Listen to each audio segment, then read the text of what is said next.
علیہ السلام اور اسحاق علیہ السلام.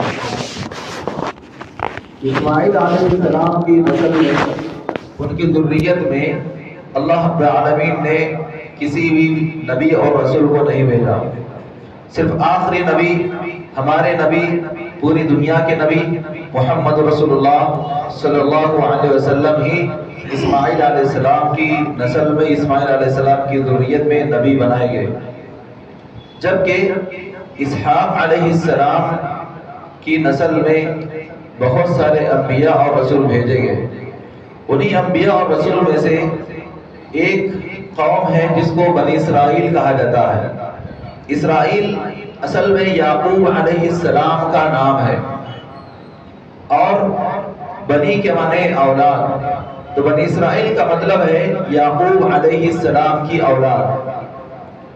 اس نسل میں اللہ رب العالمین نے بہت سارے نبیوں کو اور رسولوں کو بھیجا. یعنی ابراہیم علیہ السلام کے بعد جتنے بھی نبی اور رسول آئے، یہ سارے کے سارے نبی اور رسول بنی اسرائیل ہی میں سے تھے. لیکن یہ اللہ رب العالمین نے جب ان پر اتنے انعامات کیے کہ ان میں سے بہت ساروں کو اللہ نے بادشاہ بنایا، ان میں سے بہت ساروں کو اللہ رب العالمین نے نبی بنایا، اور بہت سارے ایسے بھی تھے کہ جن میں نبی اور بادشاہ بیک وقت تھے. اتنے سارے انعامات اور احسانات کے باوجود اس قوم کی عادت، اس قوم کی طبیعت بالکل مختلف تھی. یہ لوگ یہ سمجھتے تھے کہ ان کا ہی حکم، ان کی ہی چاہت، ان کی ہی مرضی اللہ پر بھی چلے گی. اسی وجہ سے یہ لوگ اللہ رب العالمین کے بارے میں منچاہی باتیں بیان کرتے، اور وہ لوگ یہ تک نہیں سوچتے کہ وہ کس کی گستاخی کر رہے ہیں. وہ لوگ اللہ رب العالمین کے بارے میں یہ کہتے تھے، اللہ تعالیٰ نے ذکر کیا وَقَالَتِ الْيَهُودُ يَدُ اللَّهِ مَغْلُولَةٌ، یہود نے کہا کہ اللہ کے ہاتھ باندھے ہوئے ہیں. اللہ تبارک و تعالیٰ نے کہا غُلَّتْ أَيْدِيهِمْ، بلکہ انہی کے ہاتھ باندھے ہوئے ہیں. اور اسی طریقے سے انہی یہود نے اللہ رب العالمین کے بارے میں یہ کہا ان اللہ فقیر ونحن اغنیاء، اللہ تعالیٰ تو محتاج ہے اور ہم بے نیاز ہیں، ہم مالدار ہیں. تو اور کیجئے کہ جو قوم خالق کے بارے میں، رب العالمین کے بارے میں اس طریقے کی باتیں بیان کرتی ہو، جس قوم کی فکر یہ ہو، تو پھر وہ دوسروں کے بارے میں، مخلوقات کے بارے میں کیا نرمی کا رویہ اختیار کرے گی. انہی لوگوں کی یہ صفت تھی کہ جب رسول آتے ہیں تو ان کی پیروی کرنا چاہیے، لیکن ان کی عادت یہ تھی کہ رسول کی مخالفت کر دے. ہاں، رسول کی صرف انہی باتوں کو مانتے ان کی جو ان کی نفسانی خواہشات کے مطابق رہتی. اگر رسول کی بات، نبی کی بات ان کی نفسانی خواہشات کے خلاف ہوتی تو وہ لوگ رسول کا تو انکار کر دیتے یا پھر رسول کو قتل کر دیتے. اللہ تبارک و تعالیٰ نے اس کا ذکر سورہ بقرہ میں کیا ہے أَفَكُلَّمَا جَاءَكُمْ رَسُولٌ بِمَا لَا تَهْوَىٰ أَنفُسُكُمُ اسْتَكْبَرْتُمْ فَفَرِيقًا كَذَّبْتُمْ وَفَرِيقًا تَقْتُلُونَ، کہ جب کبھی تمہارے پاس رسول وہ باتیں لے کر کے آئے جو تمہاری نفسانی خواہشات کے خلاف تھی، تو تم میں سے بعض لوگوں نے تکبر کیا، بعض لوگوں نے انکار کیا، اور بعض لوگوں نے نبیوں کو قتل کر دیا. ان کی یہ عادت تھی. اور یہی وہ قوم ہے جو موسیٰ علیہ السلام کو حد درجے تکلیف دینے والی قوم. موسیٰ علیہ السلام اس قوم کو فرعون کے ظلم سے، فرعون کے استبداد سے، اس کے ظلم و جور سے بچانے کے لیے موسیٰ علیہ السلام ان کی طرف نبی اور رسول بنا کر کے بھیجے گئے تھے. اور موسیٰ علیہ السلام نے ان کو توحید کا پیغام سنایا، ایک اللہ رب العالمین کی عبادت کی طرف بلایا. اور فرعون کو جب غرق کر دیا گیا اور بنی اسرائیل کو نجات دے دی گئی، اور پھر اس کے بعد یہ لوگ جب دوسرے مقام پر پہنچتے ہیں تو پھر وہ لوگ یہ کہتے ہیں کہ اوذینا من قبل ان تأتینا ومن بعد ما جئتنا، اے موسیٰ آپ کے آنے کا فائدہ کیا ہوا؟ آپ سے آنے سے پہلے بھی، آپ کے آنے سے پہلے بھی ہم کو تکلیفیں دی گئی اور آپ کے آنے کے بعد بھی ہم کو تکلیفیں دی جا رہی ہیں۔ یعنی یہ لوگ اتنے ہٹ دھرم اور ڈھیٹ تھے کہ نبیوں تک کو انہوں نے قتل کر دیا، نبیوں تک کو انہوں نے جھٹلا دیا اور طرح طرح کی تکلیفیں انہوں نے نبیوں کو دی۔ یہی وجہ ہے کہ نبی کریم صلی اللہ علیہ وسلم کو بعض منافقین نے ایسے جملے بیان کیے جس سے دلی تکلیف پہنچتی ہے، تو اس موقع پر نبی کریم صلی اللہ علیہ وسلم نے کہا تھا کہ رحم اللہ موسیٰ، اللہ رب العالمین موسیٰ علیہ السلام پر رحم کرے جن کو ان کی قوم نے اس سے زیادہ سخت تکلیفیں پہنچائے اور انہوں نے صبر کیا۔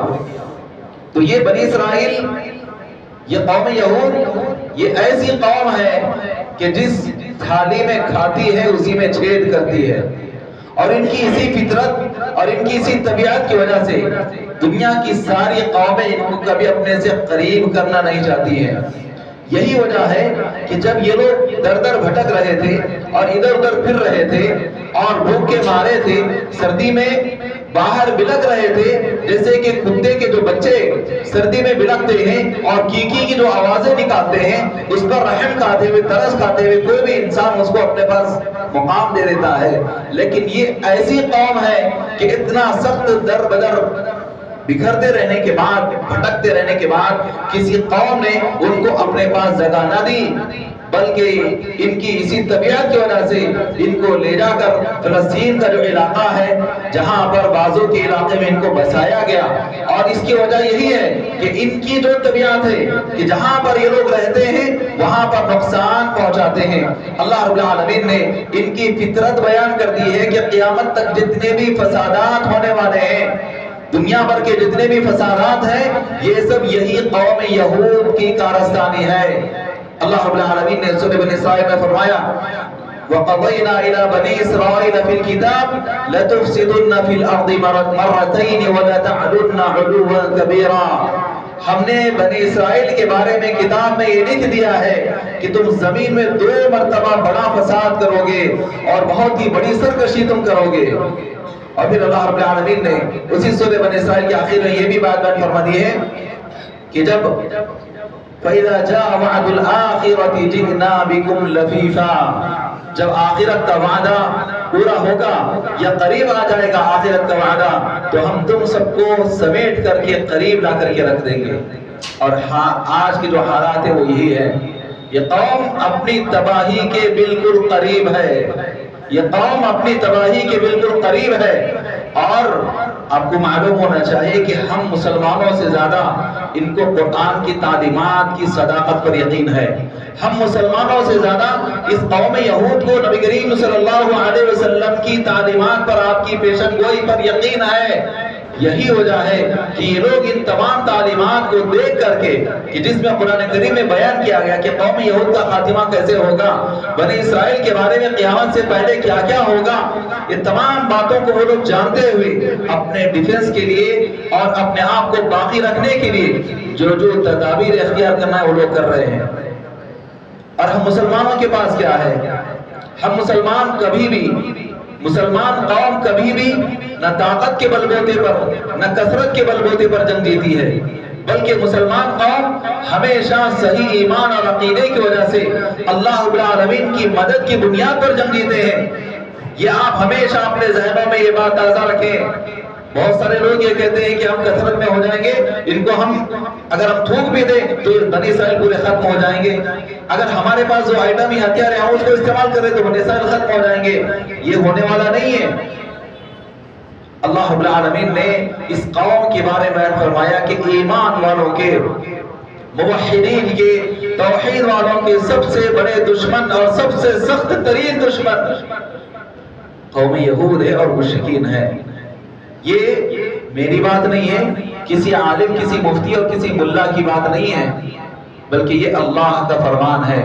اللہ تبارک و تعالیٰ نے فرمایا لَتَجِدَنَّ أَشَدَّ النَّاسِ عَدَاوَةً لِلَّذِينَ آمَنُوا الْيَهُودَ، آپ ضرور بھی ضرور پائیں گے سب سے زیادہ سخت ترین دشمنی والا دیکھیے اللہ رب العالمین اگر سیدھے الفاظ میں بھی کہہ دے بغیر تاکیدی الفاظ کے تو بھی اس پر ہمارا ایمان اور یقین ہے، لیکن اللہ رب العالمین نے یہاں پر تاکیدی کلمات کے ذریعے سے بیان فرمایا کہ لَتَجِدَنَّ، اس میں جو لام کا جو لفظ ہے شروع میں یہ تاکید کے معنی کے لیے ہے، اور پھر اس کے بعد آخر میں جو نون ہے دال کے بعد لَتَجِدَنَّ، دال کے بعد جو نون آ رہا ہے تشدید والا نون، یہ بھی تاکید کے لیے ہے۔ تو دو مرتبہ تاکیدی کلمات استعمال کرنے کے بعد اللہ رب العالمین نے بیان فرمایا کہ اشد الناس، لوگوں میں سب سے زیادہ سخت ترین، ایک ہے شدید دشمنی والا اور ایک ہے اشد، سب سے سخت ترین دشمنی والا۔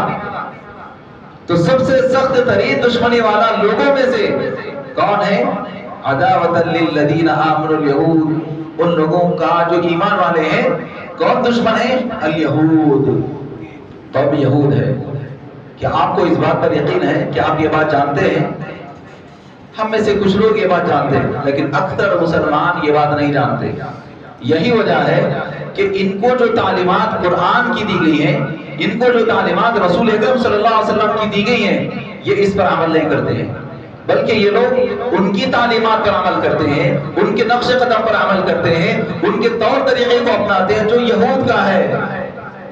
رسول اکرم صلی اللہ علیہ وسلم نے یہی بات بیان فرمائی لَتَتَّبِعُنَّ سُنَنَ مَنْ كَانَ قَبْلَكُمْ، کہ تم ضرور بھی ضرور اپنے سے پہلے لوگوں کی پیروی کرو گے، ان کے نقش قدم پر چلو گے۔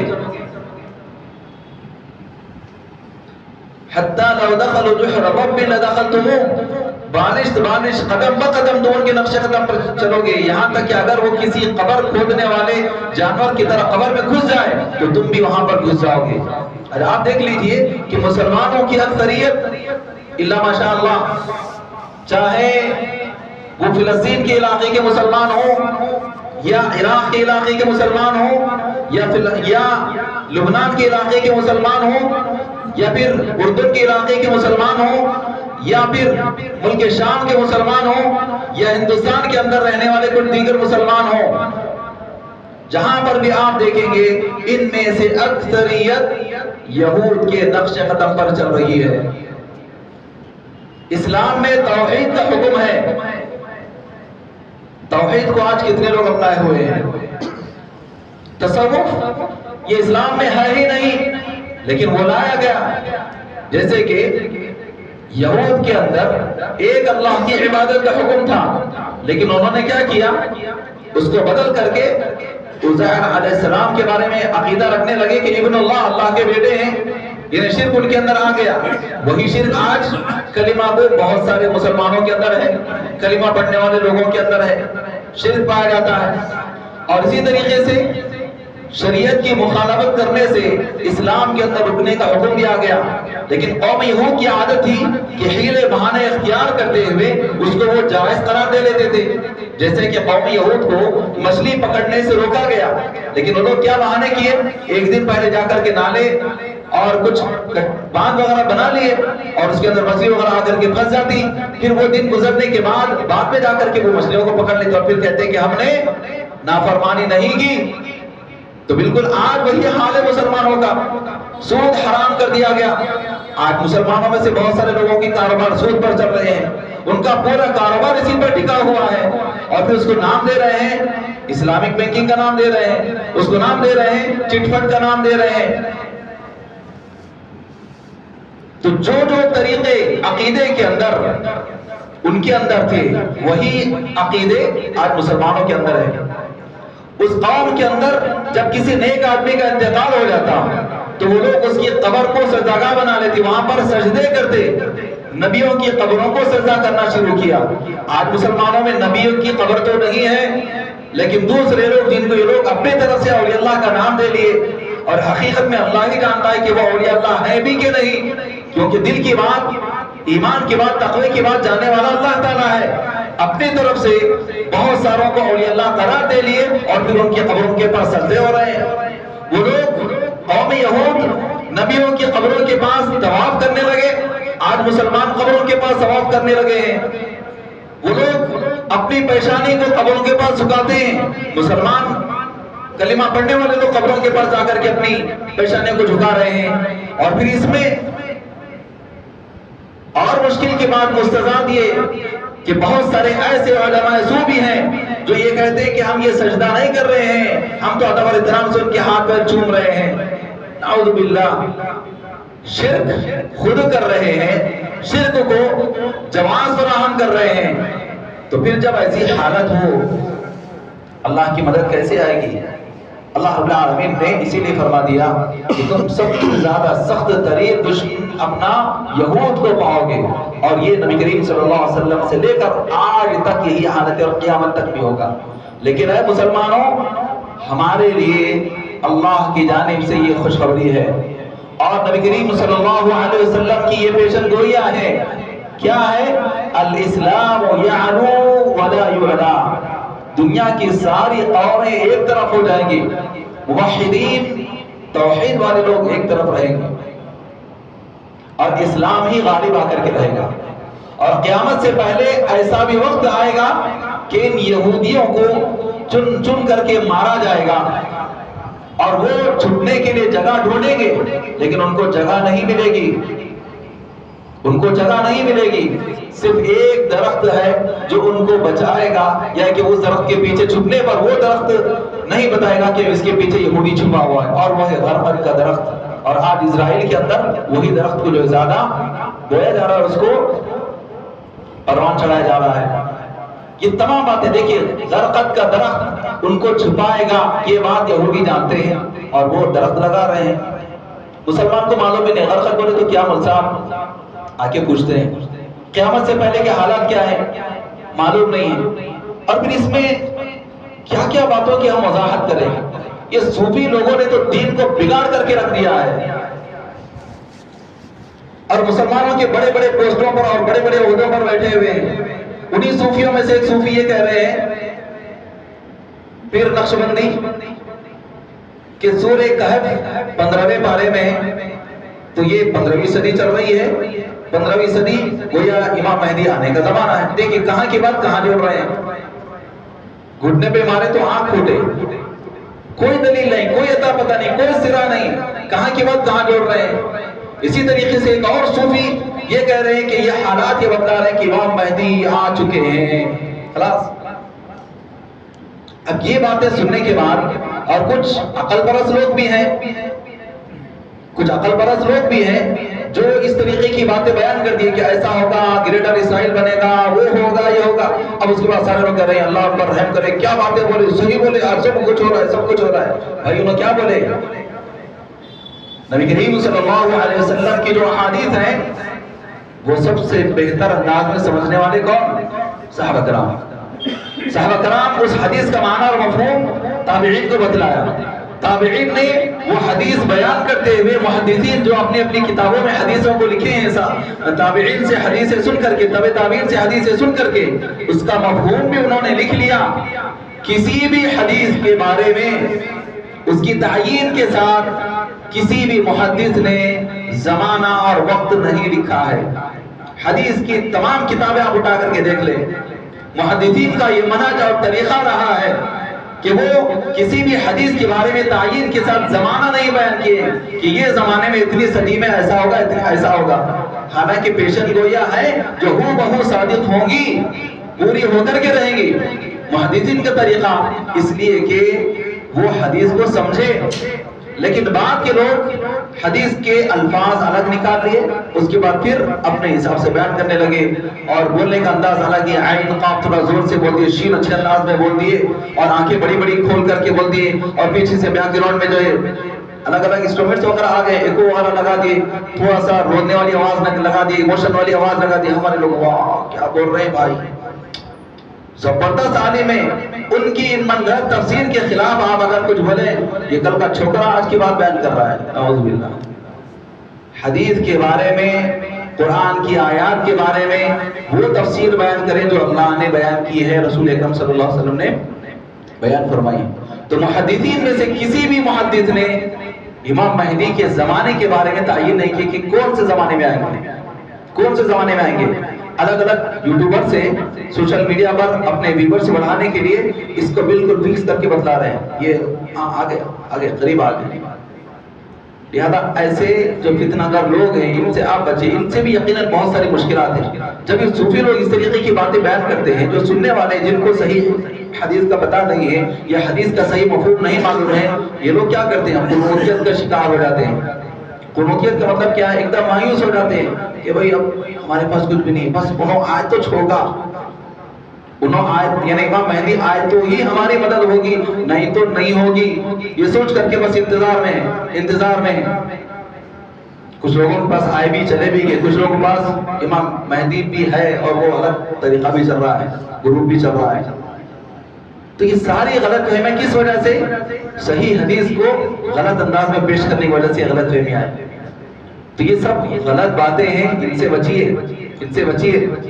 اللہ رب العالمین نے اس قوم یہود کے بارے میں فرمایا وَلَتَجِدَنَّهُمْ أَحْرَصَ النَّاسِ عَلَى حَيَاةٍ. قوم یہود سب سے ڈرپوک قوم، حالانکہ اپنی سیفٹی کے لیے اس نے سب سے سخت ترین انتظامات کر رکھے.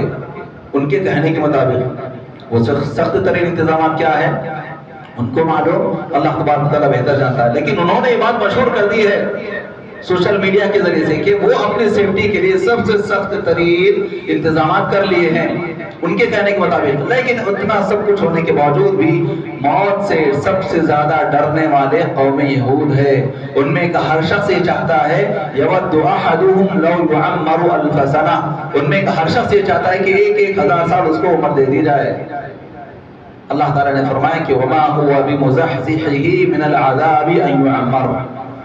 ان میں کا کوئی بھی شخص اللہ کے عذاب سے بچ نہیں سکتا اگر اس کو وہ عمر دے دی جائے. 1000 سال ملنے سے وہ اللہ کے عذاب سے نہیں بچ سکتا، اللہ رب العالمین نے بیان فرما دیا. تو یہ قوم یہود مسلمانوں کے اتنے سخت ترین دشمن ہیں. ہم مسلمان دیکھیں کس کی نقش قدم پر چل رہے ہیں.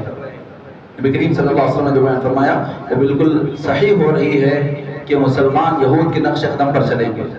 آج دیکھیے آپ جہاں پر بھی ذرا کچھ ہوتا ہے تو الگ الگ انداز میں لوگ الگ الگ میڑک نکل کر کے آتے ہیں، الگ الگ باتیں بیان کرتے ہیں. کچھ لوگوں نے یہ بیان کیا کہ روزہ رکھیے، کچھ لوگوں نے یہ کہا کہ عصر کے بعد اجتماعی طور پر درود پڑھیے، کچھ لوگوں نے کہا کہ آیت الکرسی پڑھیے، کچھ لوگوں نے کہا جو آیت کریمہ جس کو کہا جاتا ہے لا الہ الا انت سبحانک انی کنت من الظالمین، اس کو 1000 بار پڑھیے. 1000 لوگ بیٹھے ہوئے 1000 بار پڑھیں گے، کتنا ہو گیا؟ اتنا ہو گیا، چلو ان کو بخش دو. یہاں روزہ رکھو فلسطین کے لوگوں کے لیے، یہ روزے کے لیے رکھو، ان کی مدد کے لیے روزہ رکھو. اگر یہ طریقے صحیح ہوتے تو آج سے زیادہ سخت عذاب یا کہ آج سے زیادہ سخت مصیبتیں اور تکلیفیں نبی صلی اللہ علیہ وسلم کے زمانے میں تھی، نبی صلی اللہ علیہ وسلم کے بعد صحابہ کے زمانے میں تھی، اور تابعین کے زمانے میں، تابعین کے زمانے میں، سلطان صلاح الدین ایوبی رحمۃ اللہ علیہ کے زمانے میں بہت سارے جتنے بھی قوم ادوار گزر چکے، ان کے اندر اس سے زیادہ سخت ترین مصیبتیں مسلمانوں پر آئیں. لیکن کبھی کسی مسلمان ملک نے، کسی مسلمان علاقے نے روزہ رکھ کر کے ان کے لوگوں کی مدد اور نماز کے بعد اجتماعی ذکر کر کے ان کے لیے مدد، یہ کبھی کسی نے نہیں کیا. بلکہ مدد کے لیے کیا ضروری ہے؟ توحید کا ہونا ضروری ہے، رسول اکرم صلی اللہ علیہ وسلم کی تعلیمات پر عمل کرنا ضروری ہے. یہ بات آپ یاد رکھ لیجیے، چاہے دنیا کے کسی بھی علاقے میں آپ رہتے ہو، آپ کو اللہ کی مدد چاہیے، ہر مسلمان کو چاہیے. اس کی مدد کے بغیر ہم زندہ نہیں رہ سکتے. یہاں پر بھی ہم جو امن و سکون کے ساتھ رہ رہے ہیں، اللہ تعالیٰ اس امن و سکون کو ایسے ہی باقی رکھے، آمین. تو یہ بھی اللہ کا فضل ہے، اللہ کی مدد ہے. اس کو کبھی امن و سکون کی فضا کو خراب نہ کرے. تو مسلمانوں کے لیے اللہ کی جو مدد آئے گی وہ کیسے؟ توحید کے ذریعے سے، اتباع رسول کے ذریعے سے. اب لوگوں میں آپ دیکھیں کس کس طریقے کی باتیں ہیں. سب سے پہلے کچھ نعت لگا لیتے ہیں لوگ، کچھ نعرے لگا دیتے ہیں، لبیک یا اقصی، لبیک یا غزہ. کیا مطلب ہے اس کا؟ کیا اے اقصی ہم حاضر ہیں، اے غزہ ہم حاضر ہیں. اعلان کر دیے، نعرہ لگا دیے. کہاں بیٹھے ہوئے ہیں؟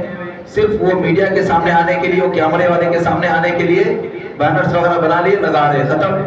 اس کے بعد پھر وہاں سے جیسے ہی وہ مقام سے نکلے اپنے اپنے گھروں میں مست لگا لے کے بیٹھ گئے. کہا کہ کیا مدد کر رہے ہیں آپ؟ کیوں جھوٹے باتیں بیان کر رہے ہیں؟ جب اپنے آپ کو یہ کہہ رہے ہیں کہ ہم تمہاری مدد کے لیے حاضر ہیں، تو عملی اقدامات کیا کر رہے ہیں؟ صرف زبانی جمع خرچ کر رہے ہیں، جھوٹے بیانات کیوں دے رہے ہیں؟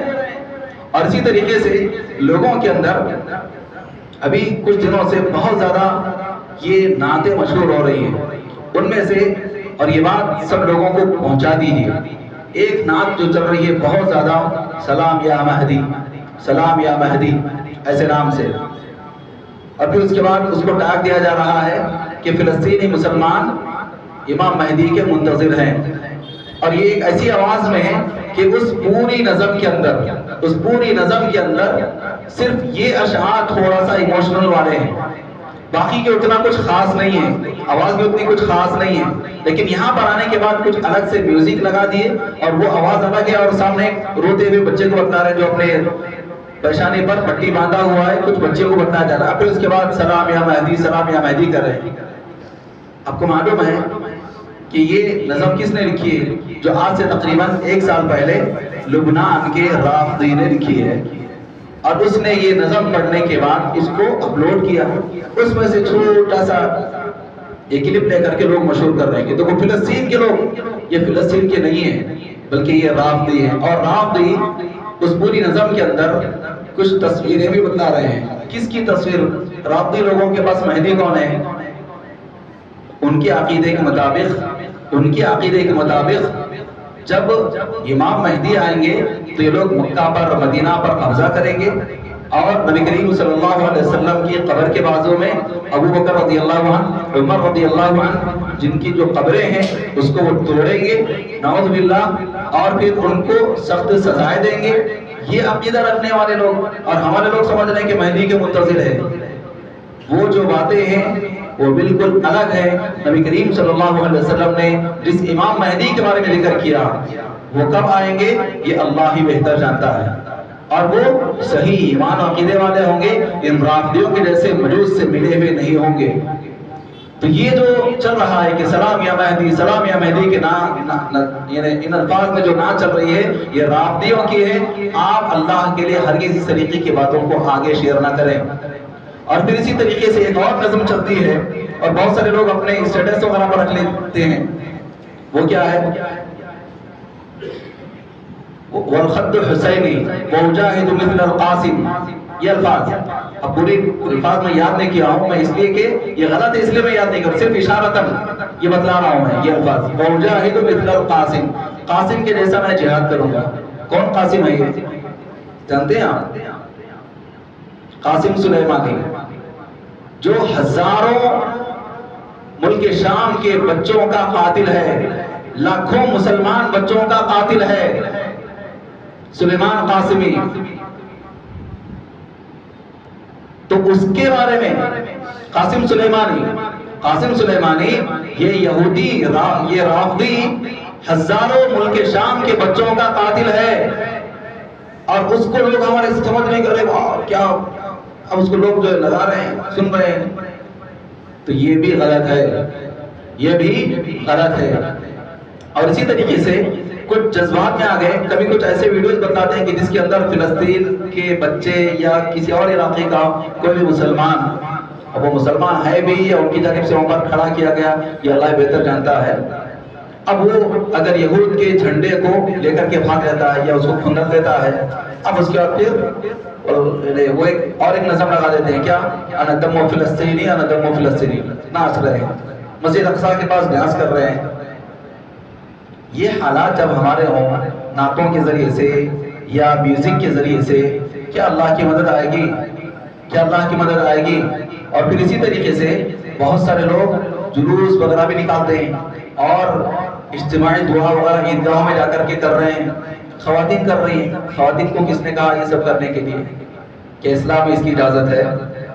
کیا اسلام میں اس کی اجازت ہے؟ نہیں ہے۔ پھر یہ خواتین یہ کیا کر رہی ہیں؟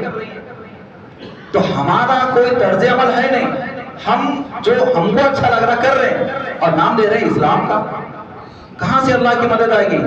اسلام میں جس بات کا حکم دیا گیا ہے وہ عمل کرنا ہے، جس سے منع کیا گیا اس سے رکنا ہے، یہی اسلام ہے، اور اسی وقت اللہ کی مدد آئے گی۔ اور پھر اسی طریقے سے جب بھی فلسطین میں یا دنیا کے کسی بھی علاقے میں اگر کچھ بھی دشمنوں کی طرف سے حملہ ہوتا ہے فوراً عربی میں ایک جملہ کر دو، وہی نہ عرب کیا کر رہے، عرب کیا کر رہے۔ آپ غور کیجئے کہ عرب کو آپ نے کبھی اپنا لیڈر مانا ہی نہیں، عرب کو آپ نے کبھی، اور عرب سے مراد ان کی خاص طور پر سعودی عرب ہے، اس کے علاوہ کسی اور کوئی لوگ اپنا ٹارگٹ نہیں بناتے ہیں۔ تو عرب کے حکمرانوں کو، مسلم حکمرانوں کو، سعودی کے جو حکمران ہیں ان کو کبھی ان علاقے کے لوگوں نے اور ہمارے ہندوستان کے بھی لوگ کبھی ان کو اپنا لیڈر مانے ہی نہیں۔ مصیبت آنے پہ ان کو کیوں پکار رہے ہیں پھر آپ؟ بھئی آپ مدد کے لیے کس کو پکار سکتے ہیں؟ جس کی ماتحتی میں آپ ہیں، جس کی بات آپ سنتے ہیں، اس کو آپ بول سکتے ہیں۔ جیسے ہمارا ایک گروپ ہے سمجھیے، اور اس کا کوئی ایک لیڈر ہے، وہ لیڈر کہہ رہے ہیں کہ ایسے کرو، ایسے کرو، ایسے مت کرو، ایسے مت کرو۔ ہم کیا کر رہے ہیں؟ وہ جو کچھ کر رہے ہیں پوری مخالفت کر رہے ہیں۔ جب بھی کچھ تکلیف آئی وہ لیڈر کے پاس آ کے بول رہے ہیں کیا کر رہا ہے ہمارا لیڈر، کہیں کہ لیڈر تم۔ تو جب لیڈر کی بات آپ سنیں گے اس وقت وہ کچھ اقدامات کریں گا۔ تو دنیا بھر کے مسلمانوں کا المیہ یہی ہے کہ جو صحیح رہنمائی ان کی کرنے والا ہے اس کو تو اپنا لیڈر مانتے نہیں، اس کو فوراً یہود کا ایجنٹ، فوراً یہود کا ایجنٹ، اور صحیح بات بتلانے والے کو ریالی ملا، ان کو پیسے ملتے کہتے ہیں۔ اگر پیسے ملتے ہوتے تو پھر دنیا کے یہ جو لوگ جو صحیح باتیں بتلا رہے ہیں یہ اس علاقے میں نہیں رہتے، بلکہ جا کے سیدھا ان کے گھر میں بڑھ جاتے۔ غلط باتیں کیوں مشہور کر رہے ہیں؟ لہذا یہ جو ہے، اور جیسا کہ آپ نے دیکھا کہ کل، شاید کل یا پرسوں، حیدرآبادی کے ایک علاقے میں ایک جگہ پر قنوت نازلہ کا اہتمام کیا گیا، اس کے اندر ایک بینر ہے اور اس کے اوپر سیدھا یہ الفاظ لکھے وَإِنَ الْعَرَبِ وَإِنُ الْعَرَبِ، عرب کے لیے تباہی۔ بھئی ان کے لیے تباہی بول رہے ہیں، پھر ان سے مدد کے منتظر کیوں ہیں؟ جب آپ یہ کہہ رہے ہیں کہ عرب کے لیے تباہی تو ان کی مدد کے منتظر کیوں ہیں؟ اس سلسلے میں یاد رکھیے فلسطین کے ایک بچے نے صحیح کہا، اس نے کہا النصرۃ منکم فلا نحن، تمہاری جانب سے مدد، ہم تمہاری مدد کی ضرورت مند نہیں ہے۔ کیونکہ انسان کیا مدد کر سکتا ہے؟ انسان کیا مدد کر سکتا ہے؟ وَإِمَّا النَّصْرُ مِنَ اللَّهِ فَنَحْنُ، اللہ کی مدد تو ہم اللہ کی مدد کے محتاج ہیں، ہمیں تمہاری مدد کی ضرورت نہیں ہے۔ یہ بالکل صحیح ہے۔ لہذا ہم سب مسلمانوں کو چاہیے کہ ہم کیا باتیں بیان کر رہے ہیں اور ہم کو کس جانب لے جایا جا رہا ہے، ذرا ہم اس پر غور کر لیں، اس پر ہم غور کر لیں۔ الغرض خطبے کا خلاصہ یہی ہے کہ قوم یہود مسلمانوں کی سب سے سخت ترین دشمن ہے، ان کی دشمنی ان کے خاتمے تک باقی رہے گی مسلمانوں سے۔ ہم مسلمانوں کو چاہیے کہ ہم عقید توحید پر ثابت قدم رہیں، رسول اکرم صلی اللہ علیہ وسلم کی ہم اتباع کرنے والے بنے۔ اور پھر ایک اور بات بھی ہے کہ آپ دیکھیں جب سے یہ فلسطین کا مسئلہ چل رہا ہے، ابھی سے نہیں بلکہ 1947 اور اس سے پہلے سے چل رہا ہے، اور ابھی چند دنوں میں تو بہت زیادہ ظلم ہو گیا ہے اس کا۔ اب اس کے بعد کیا یہ حالات وہاں پر آنے کے بعد ہم میں سے کتنے لوگ ہیں جو سدھر گئے، کتنے لوگ ہیں جو سدھر گئے؟ وہی راتوں میں آپ گزرتے ہوئے دیکھیں گے 12-1 بجے تک جاگنے والے، وہی شادیوں کے اندر وہی ماحول، گانا بج رہا ہے اور ڈی جے چل رہے ہیں، دف بج رہے ہیں، سب چل رہا ہے۔ کیا تبدیلی آئی؟ جو شرابی پہلے تھا ابھی بھی وہی شرابی ہے، جو چکنا سپاٹ تھا ابھی بھی وہ ویسے ہی ہے، جو ٹخنے کے نیچے کپڑے پہننے والا تھا ابھی بھی وہ ویسے ہی ہے، جو سود کھانے والا تھا ابھی بھی ویسے ہی ہے۔ ہم کس بنیاد پہ کر رہے ہیں کہ اللہ کی مدد آئے گی؟ شرک ہمارے اندر ہے، بدعات ہمارے اندر ہے، سود خوری ہمارے اندر ہے، بدکاری ہمارے اندر ہے، لوگوں کا ظلم چھیننا ہمارے اندر ہے، سارے برائیاں ہمارے اندر ہے، اور ہم منتظر ہیں اللہ کی مدد کے۔ یہ برائیاں ہوتے ہوئے اللہ کی مدد نہیں ہے کہ اللہ کی مدد کے لیے ضروری ہے کہ ہم توحید پر آ جائے، صحیح ایمان اور عقیدے پر آ جائے۔ اللہ سے دعا ہے کہ اللہ تبارک و تعالیٰ فلسطین کے مسلمانوں کی مدد فرما، مسلمان جہاں پر بھی پریشان حال ہے اللہ تبارک و تعالیٰ ان کی مدد فرما، ہم میں سے جو بیمار ہیں اللہ تبارک و تعالیٰ ان سب کو شفا کاملہ صحت عاجلہ عطا فرما، ایمان ہدایت پر ثابت قدمی عطا فرما۔